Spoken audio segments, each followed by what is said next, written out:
Welcome to part 15 of the Pokemon Red No Starter Run. Last time we explored Celadon City in all its glory, and I actually forgot to teach Thunder Wave to Jolteon. So I figured, there we go, just because I like paralyzing Pokemon for when I need to catch them, or just because, yeah, they fucking suck and they're fast and I hate them. So, yeah, I went out to Route 7 to catch this Growlithe, and the little fucker used Roar. And yeah, Giovanni's upset. So yeah, these Growlithes know Roar, and Roar, obviously as you saw, just acts as a free escape for them. So these fuckers can be a pain in the dick to catch. Luckily, this is actually my second try. I just decided just to fuck it and throw a Great Ball because I don't want to chance it using Roar again, and I caught it. It actually, it's God damn it, its rate of encounter is really low. So I was gonna say high. So it took me forever to find it too. So yeah, I was gonna say Grappler. Jesus Christ, Growlithe gave me quite the trouble. So and spoiler alert, he's gonna give me a lot more trouble because he kind of like I don't really want to say this, but he kind of sucks in Gen 1. Just because he has real high attack. I didn't get to see its special, but I think its special is mediocre at best. And all the Fire-type moves in Gen 1 are special base, so yeah. He's actually not that good of a Fire-type in Gen 1. I would definitely recommend using him, I guess, I'd say probably Gen 3 or Gen 4 and onward. That's when Arcanine learns all the really good Fire-type moves like Flare Blitz, and that's when I would recommend using him. In Gen 1, he's not getting the job done. Definitely not. I was actually considering using one of my blue files on my emulator and trading the Growlithe for a Vulpix, just because I've never actually used a Vulpix or a Ninetales, and I'm actually curious to see how they work. And not only that, it also demonstrate, I guess, trading, which is something I do want to show off, as well as trading my Kadabra and Golem, because, or Grappler, because that's how they evolve into Alakazam and Golem. That's what I was thinking of. So, at first I decided, this is when I didn't know Growlithe kind of sucked in Gen 1, but I decided to go to the gym and see if Growlithe can take care of it. As you can see here, he's not doing too hot. Ember didn't do too much damage, and these fucking Bellsprouts, my god, when I see the memes of Rap, I know full-heartedly the pain, because holy shit, they spammed Rap like nobody's business, and he also put me asleep. And this one I keep in because I just want to show you guys how painfully fucking, I can't even think of a word to describe this. This fucking sucks. Ugh. Luckily they fixed Rap in Gen 2 and onward. It continuously does damage for every turn, but you can attack. It doesn't say, oh, you can't attack, and then this fucking shit happens. And I'm trying to get an Ember in here, and I'm like, okay, fuck. And not only that, I'm paralyzed now, so he gets to go first. So whenever I'm finally free from Rap, and I'm like, okay, now time for me to do an Ember, I'll do Ember, but then guess what? Since he goes first, Rap. And this goes on for God knows how long. Eventually I say fuck this shit, and I switch to Kadabra. So, yeah, there we go. So, switch to Kadabra, and there we go. That fucking, oh, that pissed me the fuck off. Finally it missed, too. So, with what I would recommend to go in here, I guess I would probably have to say, Growlithe, if you're playing Red, you might want to level grind it a bit more, which is actually what I decided to do later, after this battle, because I'm like, fuck this shit. Actually, after this battle, or after the next battle or the next lady I try to fight. But you might want to come in here with a real fast flying type, just to, like, avoid getting hit by the Rap, because that'll take forever. Or, since a lot of these grass types are also part poison, Kadabra also does a damn good job on them, as you saw. So this gym is mostly going to be, well, later on it's going to be Growlithe and Kadabra.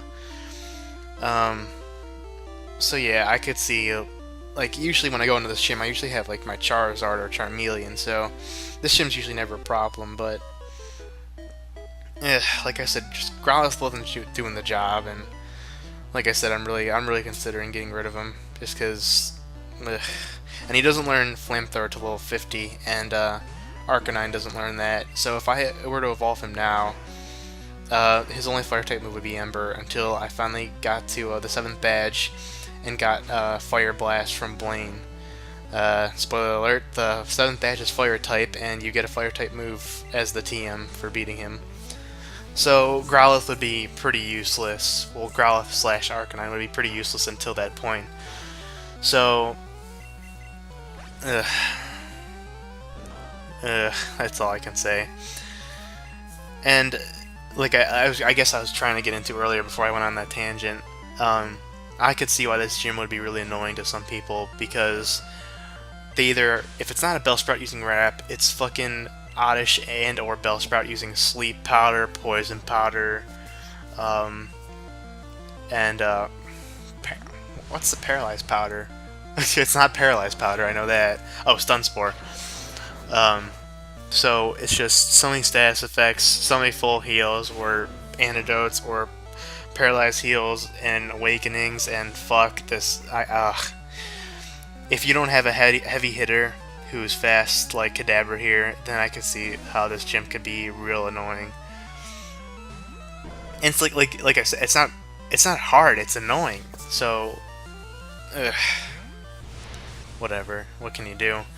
This will be the last one I fight. After this, I realize how underleveled Growlithe is and how he's just not doing the job, and I decide to say fuck it and do the next thing on the list, which is actually involving the game corner, which I didn't show off last part, which we'll be exploring this part and next part because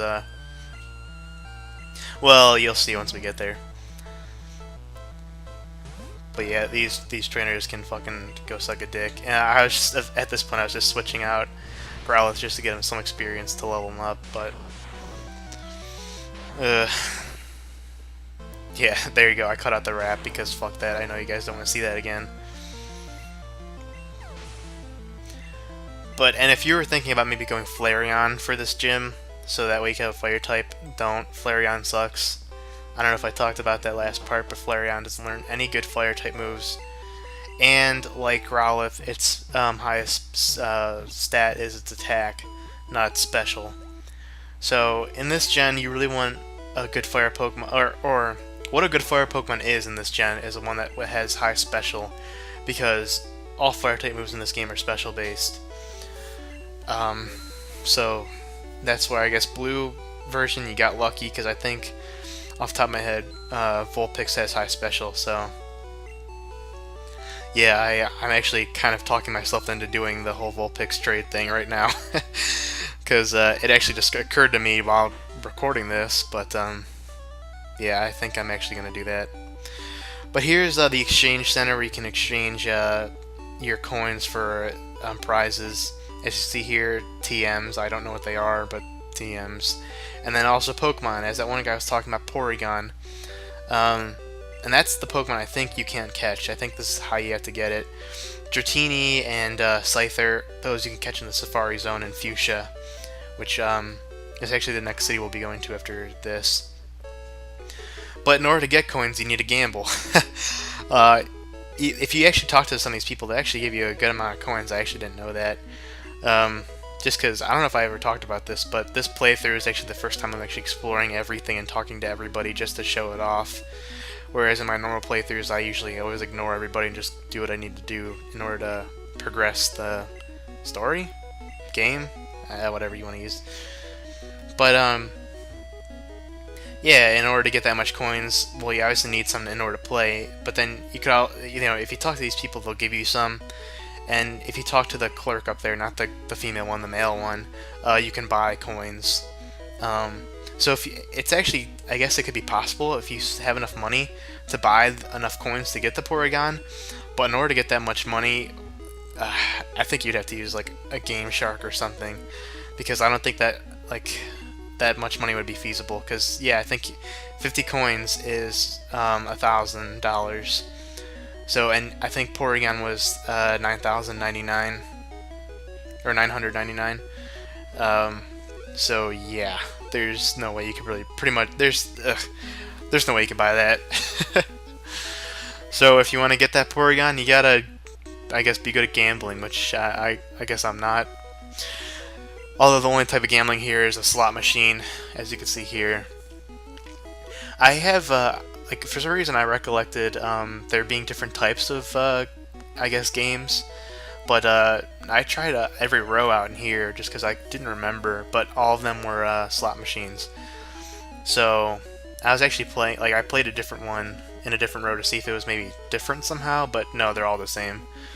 So yeah, and I mean, I shouldn't really have to explain how slots work, but I mean, you just gotta line up the pictures and there you go, you get whatever you, I guess whatever you bet times whatever.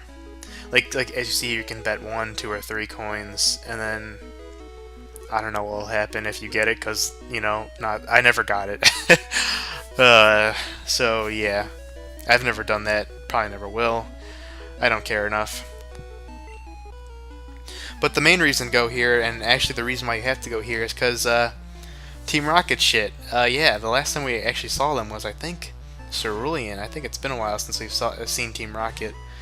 But this is actually, if you talk to that guy, or if you pay attention when I was talking to him, it's called the Rocket Game Corner Center. So yeah, Team Rocket actually owns this place. And this is actually their base of operations, I guess, their headquarters. So yeah, that's a thing. So we have to come here and wreck their shit, because that's what we do. Not only do we have to just beat them just for sake of beating the bad guys, there's actually an item that we need here in order to do some stuff in Lavender Town. So the more you think about it, the more it's just, well, once I guess I get into it, it's just you fetch this item to get this item, to get to this place to get this item. That's pretty much what's going on, because as you can see there, or as you know, are only 2 routes to Fuchsia via the bike path to the left of here, or via Route 12 to the right of Vermilion, or south of Lavender. They're all both blocked off by Snorlax. In order to wake them up, we need to get the Poké-Flute. In order to get the Poké-Flute, we need to go through the Lavender Town, whatchamacallit, a graveyard place, building. I don't even know what the fuck it's called. In order to get through there, because we need to be able to see ghosts, we need the Sylph Scope, which we get here. So, like I said, it's get this item to do this, get that item to do that. That's pretty much what we're doing. So yeah, as you saw, just press that poster, there's a switch under there, boom, it opens a secret passway, and here you are in their HQ. It's not too bad. It's pretty, I think there's only 2 floors, 2 or 3.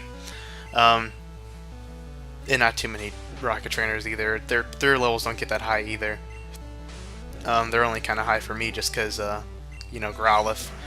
So, like I said, I decided to come here first before doing the gym because I wanted to level up Growlithe. You could do this in any order. You could do this or the gym and then this, but you have to do this eventually at some point to get that Sylph Scope.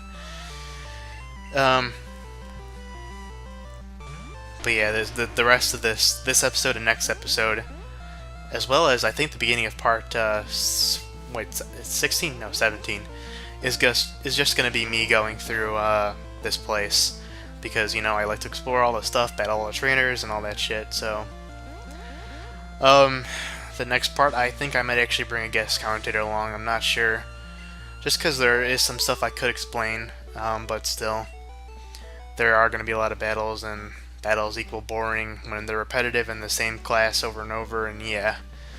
So next part we'll be exploring all that the hideout has to offer, and who knows, there might be special guest commentators. So I'll see you guys in part 16. Take care.